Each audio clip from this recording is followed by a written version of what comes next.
Hello friends, स्वागत आहे तुमचे ऑल इन वन मानसी या आपल्या यूट्यूब चॅनलवर। तर आज आपण बनवणार आहोत खमंग अशी कुरकुरीत अळूवडी। जसं तुम्ही पाहिलंच असेल, मार्केटमध्ये अळूची पानं यायला सुरुवात झालेली आहेत आणि पावसाळाही छान सुरू झाला आहे। यामध्ये काहीतरी तळलेलं कुरकुरीत खाण्याची इच्छा होतेच। तर मग आज आपण अशीच खमंग कुरकुरीत अळूवडी बनवणार आहोत। त्याशिवाय अळूवडीचे पदर सुटू नये, ती घशाला खाताना खवखवू नये, त्यासाठी काय करावे याच्या स्पेशल टिप्स व्हिडिओमध्ये सांगितल्या आहेत। त्यामुळे व्हिडिओ स्किप न करता संपूर्ण पहा। तर पहा, इथे अळूची अशी ही मोठी पाने आपण इथे अळूवडीसाठी घेतलेली आहेत आणि ती स्वच्छ धुवून घेतलेली आहेत आपण। तर आता ह्या मोठ्या पानांना, अळूच्या पानांना मागे खूप जाड शिरा असतात, तर त्या शिरा आपण अगोदर कापून घेणार आहोत। या शिरा व्यवस्थित जर अशा सुरुवातीला आहे बघा, अशा चाकूने कापून घ्यायच्या आणि त्याच्यावर व्यवस्थित लाटणं फिरवून त्या शिरा आपण प्लेन करून घ्यायच्या। म्हणजे आपलं पान आहे ते व्यवस्थित असं प्लेन तयार होईल आणि त्याच्यामुळे काय होईल, अळूवडीचा जो रोल बनतो तो कुठेही सुटणार नाही, व्यवस्थित घट्ट असा रोल आपल्याला तयार करता येतो। तर इथे ज्या जाड शिरा आहेत, खूपच जाड, त्या पहिला मी सुरुवातीला चाकूने कापून घेतल्या आणि त्याच्यावर जर तुम्हाला असं लाटणं किंवा मग असा पेला किंवा ग्लास असं घेऊन त्या तुम्ही दाबू शकता। पण लाटण्याने जर ते फिरवून घ्याल तर तो खूप फास्ट आणि व्यवस्थित दाबल्या जातात। या सर्व शिरा आहेत त्या बघा, अशा पोळपाटवरच मी पान ठेवलेलं आहे आणि व्यवस्थित त्या दाबून घेते आहे, जेणेकरून हे पान आहे ते व्यवस्थित प्लेन होतं आणि अळूवडीचं पीठही पसरवायला खूप छान पसरलं जातं आणि त्याशिवाय त्याची रोलही खूप छान बनतात। तर उरलेली पानं ही मी अशीच त्याच्या जाड शिरा आहे त्या कापून त्यांच्यावर व्यवस्थित लाटणं फिरवून प्लेन करून घेते। तर हे तुम्ही सर्वात पहिला करायचंच आहे।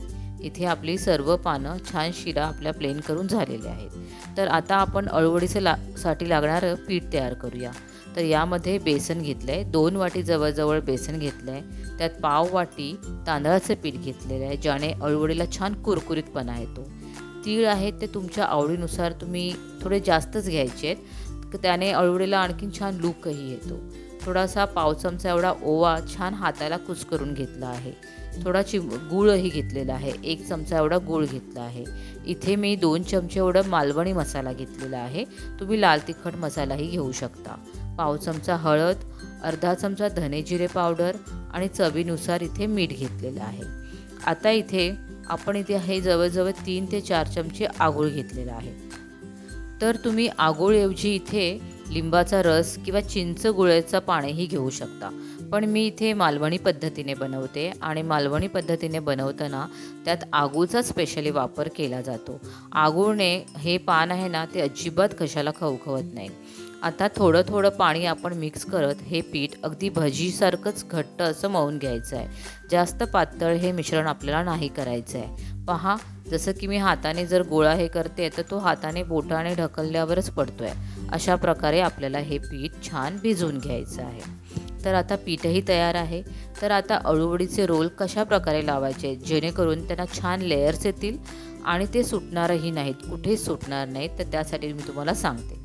तर पहा, इथे हे पहिलं पान मी पालथं घेतलं आहे। आता अळूवडी जर तुम्हाला खाताना घशाला खवखवत असेल, कारण बऱ्याच वेळा पानांचे प्रकार थोडे वेगवेगळे असतात, जेणेकरून ती घशाला खवखवायला लागते, तर ती होऊ नये म्हणून त्यासाठी आपण हा आगूळ आहे तो सर्वत्र असा म्हणजे त्या पानावर मी तो रस आहे तो लावून घेतलेला आहे। या आगूळऐवजी तुम्ही लिंबाचा रसही पानांना लावून घेऊ शकता। त्यामुळे काय होतं, एक तर ते घशाला खवखवत नाही, कारण त्याला छान आंबटपणा येतो आणि त्याची टेस्टही अशी मस्त आंबट तिखट अशी गोड अशी लागते।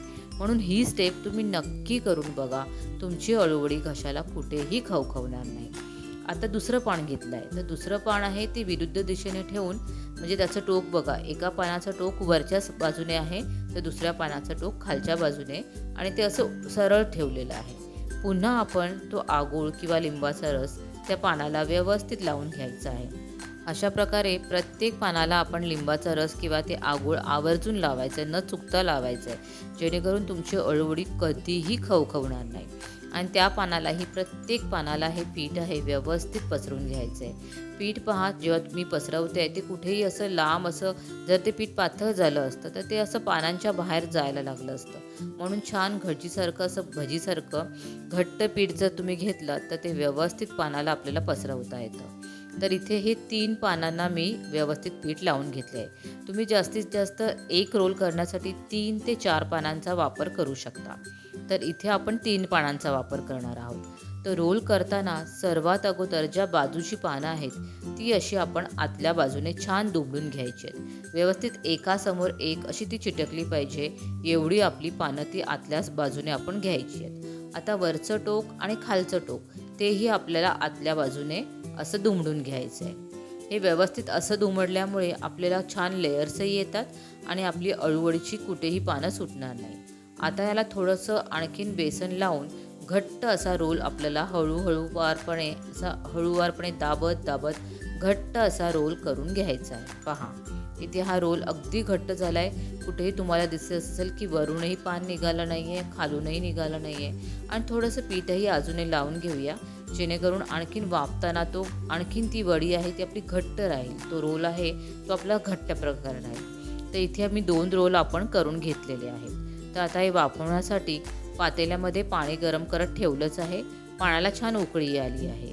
आता हे रोल आहेत ते आपण जवळजवळ 15 ते 20 मिनटं गॅसची फ्लेम मीडियम फ्लेमवर आपल्याला वाफवून घ्यायचे आहेत. अगदी 20 मिनटाप्रमाणे आपण वाफवून घेतलात तर छान असे वाफवले जातात. इथे जवळजवळ 20 मिनटं पूर्ण झालेली आहेत. आता हे पहा मस्त रोल आपला वाफला गेला आहे. गॅसची फ्लेम मी आता बंद केलेली आहे आणि हे रोल पूर्णपणे थंड होऊ द्यायचे आहेत आणि नंतरच आपण ह्याच्या वड्या पाडून घ्यायच्या आहेत. गरम गरम असतानाच जर तुम्ही वड्या पाडायला गेलात ना तर त्या वड्या सुटूनच जातील आणि त्या नीट पडणारही नाही, नीट कापल्याही जाणार नाही. तर इथे पहा आपण पूर्ण 2 ते 3 तास त्या थंड करून घेतले आहेत आणि आता याचे बारीक पातळ म्हणजे थोडे जाड थोडे पातळ तुम्हाला जसे आवडत असतील तसे तुम्ही रोल करून म्हणजे वड्या करून घेऊ शकता. तर मी थोड्या पातळच अशा रोल करून घेतलेल्या आहेत आणि त्याला मग नंतर आपण व्यवस्थित छान असं कुरकुरीत होईपर्यंत तळायचं आहे. पहा कुठेही रोल सुटला नाही आणि पदर पहा तुम्हाला आत्ताच जवळून दाखवते, त्याला छान असे लेयर्स आलेले आहेत. खूप छान. तर आता तेल गरम करत ठेवलेलं आहे. मीडियम फ्लेमवरच तेल गरम करून घ्यायचं आहे आणि तेल तापलं की त्यात मग आपल्याला हे 2-2, 3-3 अळूच्या वड्या टाकत छान कुरकुरीत होईपर्यंत तळून घ्यायच्यात. तर तुम्ही शॅलो फ्रायही करू शकता आणि डीप फ्रायही करू शकता, कारण बऱ्याच लोकांना अगदी शॅलो फ्राय करूनही अळूवड्या आवडतात. तुम्हाला कशा आवडतात मला एकदा कमेंटमध्ये नक्की सांगा, मला ते जाणून घ्यायला खूप आवडेल. पण मला तर अशा डीप फ्राय केलेल्याच अळूवड्या खूप छान लागतात कारण त्या छान कुरकुरीत होतात, छान मस्त अशा खमंग कुरकुरीत होतात. आता बघा त्याचा कलर बघा असा गोल्डन ब्राऊन होईपर्यंत तळायचा आहे. मस्त तिळ दिसत आहेत, त्याचे पदर दिसत आहेत, छान मस्त अळूवडीचा कलरही छान आलेला आहे आणि आकारही छान आलेले आहेत. तो उरलेल्याही अळूवड्या आहेत त्या अशाच प्रकारे आपण तळून घ्यायच्या आहेत. तर इथे पहा अळूवड्या सगळ्या तळून झालेल्या आहेत आणि तुम्हाला आता मी त्या प्लेटमध्ये सजवून दाखवते. किती मस्त छान दिसत आहेत, एवढे छान पदर सुटले, त्याच्या लेयर्स बघा आणि जे आपण तीळ टाकले होते ते तीळही वरून असे स्पष्ट दिसत आहेत. खूप मस्त खमंग अशी अळूवडी आपली इथे तयार आहे.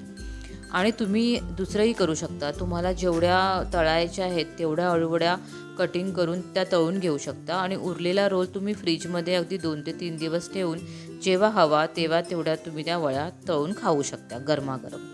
तर मस्त वरून असं छान ओलं खोबरं आणि कोथिंबीर टाकून या सर्व करायच्या. किती छान दिसत आहेत ना. तर तुम्ही कशा प्रकारे अळूवडी बनवता मला कमेंट्समध्ये नक्की सांगा, मलाही जाणून घ्यायला आवडेल. आजचा रेसिपी व्हिडिओ आवडला असेल तर व्हिडिओला लाईक करा, कमेंट करा, शेअर करा आणि ऑल इन वन मानसी या आपल्या यूट्यूब चॅनलला सबस्क्राईब करायला विसरू नका. धन्यवाद.